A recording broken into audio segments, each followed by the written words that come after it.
Hello बच्चों, let's read the question for a spontaneous reaction delta G equilibrium constant K and E not cell will be respectively negative less than one negative negative greater than one negative negative greater than one positive positive greater than one negative. तो देखिए हमें बताना है इन तीनों के बीच में spontaneous reaction के लिए delta G Gibbs free energy change, equilibrium constant और ई नॉट सेल किस तरह से होंगे, इनकी वैल्यूज नेगेटिव होगी कि पॉजिटिव होगी।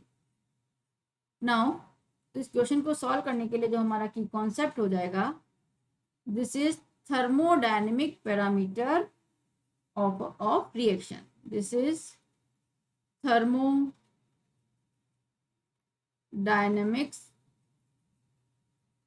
Parameter of reaction. नाउ हमें गिवन है for a spontaneous reaction, we know that for spontaneous reaction, for spontaneous reaction, किसी भी स्पॉन्टेनियस रिएक्शन में डेल्टा जी जो होता है, delta G is less than zero. It means this is decrease in Gibbs free energy, decrease in Gibbs free energy for any spontaneous reaction। तो देखिए we know that delta G equals to minus R T L N K is the equilibrium constant. Now अब देखिए यहाँ पर delta G की value अगर हमें negative चाहिए, क्योंकि नेगेटिव होनी चाहिए, यहाँ पर डेल्टा जी की वैल्यू क्या है, नेगेटिव, तो डेल्टा जी की वैल्यू यहाँ पर नेगेटिव आनी चाहिए। तो नेगेटिव आने के लिए जो ये एल एन के होगा, it means this should be greater than one. तो यहाँ पर जो के इक्विवेलेंट होगा, सो हियर दस के लिखें या के इक्विवेलेंट लिखें, इक्वल्स टू ग्रेटर देन, या इसको हम बोलेंगे के should be greater than one.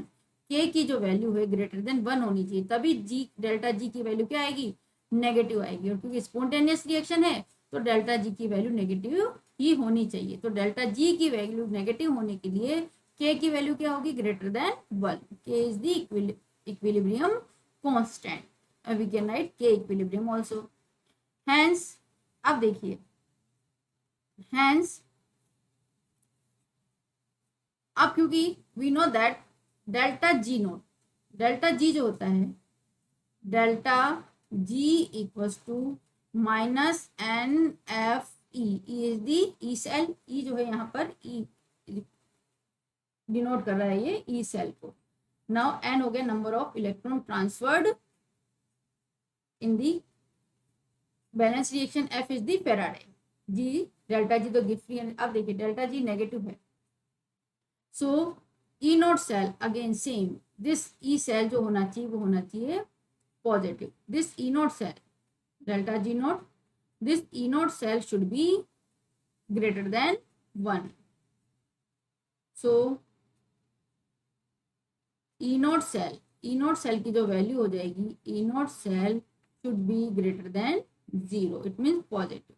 Same condition है, जैसे डेल्टा जी हमें यहाँ नेगेटिव चाहिए, तो यहाँ ये क्या डेल्टा जी नोट जो है this is minus N F E, N F E nought minus करने के लिए ई नोट सेल जो होगा this is should be greater than 0। तो देखिए हेंस तीन कंडीशन हो गई हमारे पास। फर्स्ट हो गई डेल्टा जी हो गया नेगेटिव, सेकंड हो गया हमारा, सेकंड चाहिए के इक्विलिब्रियम, तो सेकंड हो गया के इज ग्रेटर देन 0, सॉरी के is greater than 1, this is के इज ग्रेटर देन 1 हो गया हमारा, दिस इज के should be greater than 1, it means positive value होनी चाहिए। और थर्ड चाहिए हमें ई नॉट सेल, थर्ड चाहिए हमें ई नॉट सेल, तो E not cell again should be greater than 1 और we can write it's is positive. तो तीन कंडीशन हो गई, डेल्टा जी हो गया नेगेटिव, के हो गया positive and E not cell हो गया positive. These are the three conditions. Now for spontaneous reaction, तो देखिए negative greater than 1 and positive, it means negative greater than 1 positive. Option 3 देखिए, option 3 है, first is delta G negative, equilibrium constant greater than 1 and E naught cell is the positive. So here option 3 is the correct answer. Hope you understood it well. All the best.